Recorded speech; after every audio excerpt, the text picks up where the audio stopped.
Au bord de l'eau, page 323, chapitre 12, partie 77.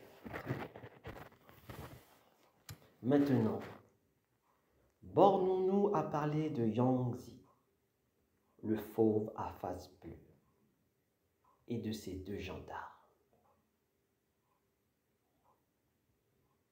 Ils s'en retournèrent à l'ancienne auberge de Yangzi. Ce dernier paya son logement et sa nourriture, reprit les vêtements et les bagages qu'il avait laissés, puis fit apporter vin et mets en l'honneur des deux gardes. Il envoya aussi chercher un mage auquel il acheta certains ongles vulnéraires pour enduire les plaies que lui avait causées la bastonnade. Alors, les trois hommes se mirent en route et partirent en direction de la capitale du Nord.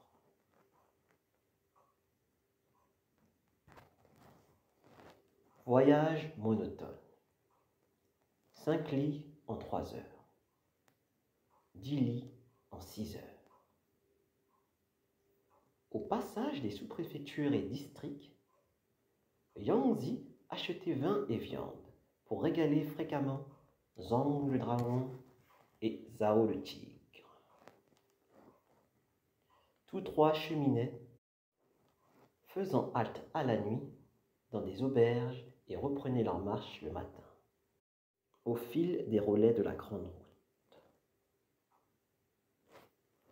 Après des jours de voyage, ils arrivèrent à la capitale du Nord, franchirent les remparts et se mirent en quête d'une auberge où descendre. Il faut savoir que le gouverneur de la garnison des marches de la capitale du Nord était un personnage tout-puissant. Pour ainsi parler, montant à cheval, il avait la haute main sur l'armée. Descendant de cheval, il avait la haute main sur les populations. Il s'appelait le chancelier Liang. Son prénom d'enfance était Siji. C'était le beau-fils de Kaijin, grand précepteur de la capitale orientale sous cette dynastie. Ce jour-là, 9e jour du 2e mois lunaire, le chancelier Liang monta siéger dans sa salle d'audience.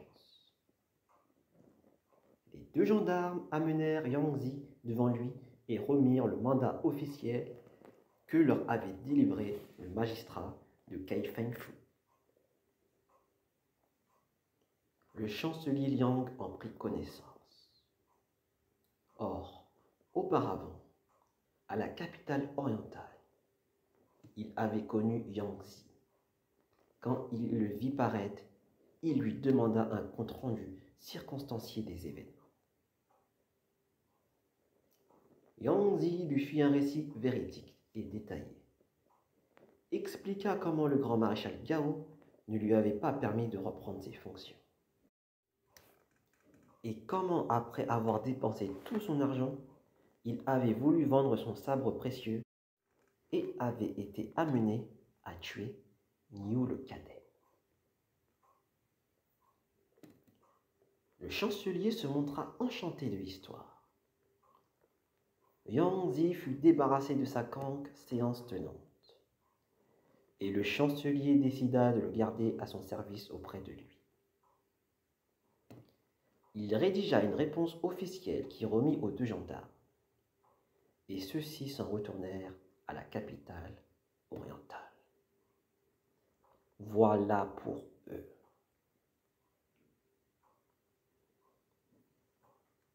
Yangzi demeurait à la résidence au service du chancelier Liang, mit toute son ardeur à bien servir son maître et se montra diligent. Le chancelier, charmé de son zèle, conçut le dessein de favoriser sa carrière et de le promouvoir au grade d'enseigne de ses troupes, avec les appointements mensuels correspondants. mais il était à craindre que ses autres subordonnés ne l'entendissent pas de cette oreille. Aussi publia-t-il un édit chargeant son bureau militaire de convoquer les officiers de tout grade pour le lendemain sur le terrain d'exercice situé au-delà de la porte Contrecarpe de l'Est, afin d'y faire grande manœuvre et joute.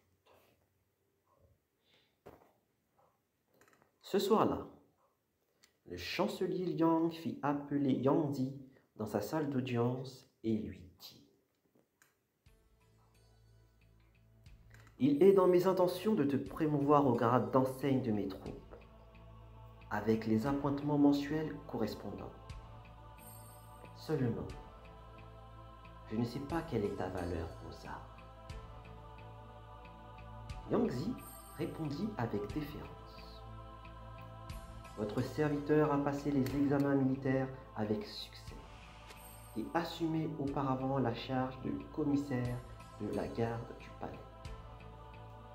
Les 18 sortes d'arts martiaux ont été son étude depuis l'enfance. Présentement, si votre grâce a la bonté de me promouvoir son serviteur, ce serait pour lui comme si tous les nuages étaient balayés, laissant revoir le soleil. Et si votre serviteur obtient un avancement d'1 pouce, il restera dévoué à votre grâce comme un cheval portant selle et mort. »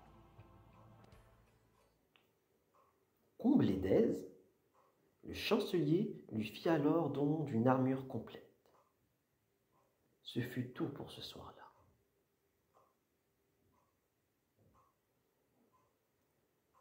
Dès l'aube suivante, premier jour de la 2e décade du mois lunaire, un heureux hasard voulut qu'il y eût un doux soleil et une agréable brise.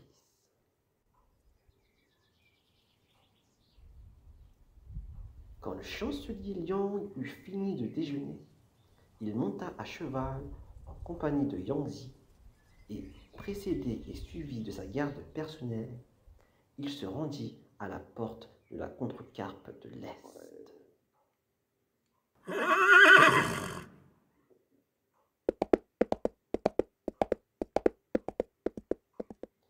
Parvenu au terrain d'exercice, il fut accueilli par tous ses officiers et soldats de tout grade et par les dignitaires locaux. Il ne descendit de cheval que devant la tribune, où il monta pour prendre place au centre sur un fauteuil d'argent. À sa droite et à sa gauche s'alignaient sur 2 rangs irréprochables les fonctionnaires officiels au grand complet. Commissaires de direction militaire, commissaires impériaux des milices, contrôleurs militaires, directeurs militaires généraux, colonels, commandants, capitaines, cornettes et enseignes. Devant et derrière lui, il y avait encore une haie d'officiers à l'air farouche et martial.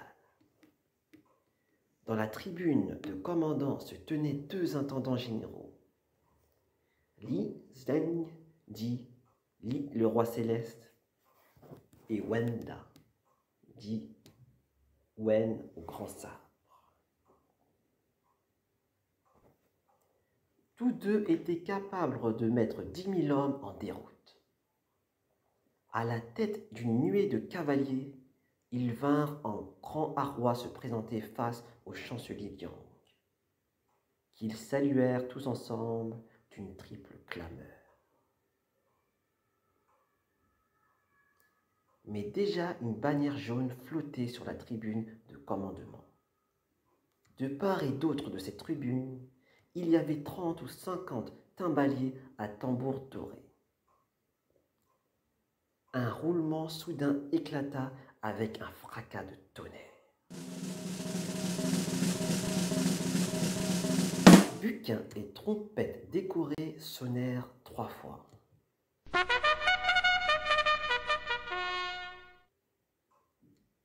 Naquère et Bédon battirent 3 fois.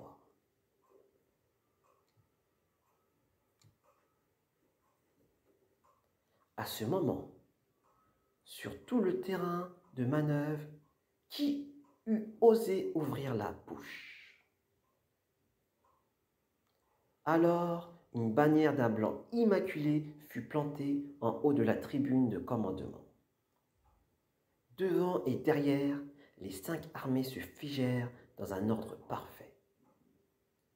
À la tribune, un mouvement de bannière rouge donna le signal. Tous les tambours battirent et 500 soldats se divisèrent pour s'aligner sur 2 fronts, chaque homme brandissant son arme. Enfin, on agita une bannière blanche. Les 2 troupes vinrent se placer en front de bannière devant les tribunes. Chaque cavalier retenait sa monture par la bride.